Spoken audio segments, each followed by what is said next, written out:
महाप्रभु जगन्नाथ जी को गीत गोविंद इतना प्रिय क्यों है? इतना प्रिय गीत गोविंद है महाप्रभु जी को कि उस समय गीत गोविंद के बड़े नियम है। बहुत ध्यान से सुनिए सब लोग।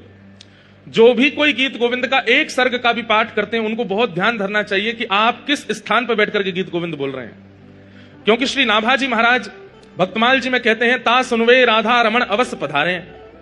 गीत गोविंद सुनने के लिए ठाकुर जी अवश्य आते हैं। और महाप्रभु जगन्नाथ जी की तो प्रसिद्धि है कि गीत गोविंद कहीं गाया जाता है, किसी भी रूप में सही, महाप्रभु जी वहां आ जाते हैं। तो व्यक्ति को विचार करना चाहिए कि वह गीत गोविंद का पाठ स्थान, समय, परिस्थिति सब देख करके कहे कि अगर मैं यहां गीत गोविंद का पाठ करूंगा तो कहीं जगन्नाथ जी को आने में कष्ट तो नहीं होगा। अब आप गाड़ी चला रहे हैं और गाड़ी चल रही है आपकी 100 की स्पीड पे और आप गीत गोविंद गा रहे हो, तो गीत गोविंद गा तो आप रहे हो, लेकिन 100 की रफ्तार में जब गाड़ी चला रहे हो ठाकुर जी को कितनी तेज भाग करके आना पड़ेगा आपके पास, वो श्रमित ना हो जाए। उनको कष्ट नहीं होगा, लेकिन हमको विचार करना चाहिए।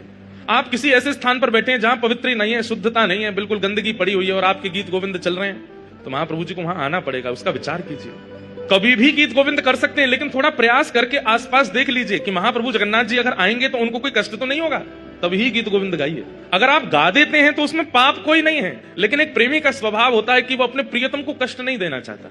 महाप्रभु जगन्नाथ जी को कहीं कष्ट ना हो जाए, इसलिए चलते फिरते, उठते बैठते, खाते पीते, हंसते सोते, जागते समय करने में कोई अपराध नहीं, पर करना नहीं चाहिए, क्योंकि महाप्रभु जी को फिर श्रमित होना पड़ता है। इसलिए हमने नियम बताया कि गीत गोविंद जब भी करो पास में एक आसन लगाओ, शुद्ध आसन जिस पर कोई विराजा ना हो, उस शुद्ध आसन पर सुंदर इत्र लगाओ, इत्र लगा करके महाप्रभु जगन्नाथ जी का आवाहन करो, उसके बाद गाओ। देख लीजिए गाड़ी खड़ी हो, सुंदर छाया हो, बहुत टीक दोपहरी पड़ रही हो, चिलचिलाती धूप निकल रही हो, महाराज पैर बाहर धरे नहीं जा रहे हैं, खुद तो 16 टेम्परेचर पे एसी चला के बैठे हो और उस समय गीत गोविंद गाने लगे, महाप्रभु जी को दौड़ के आना पड़ेगा।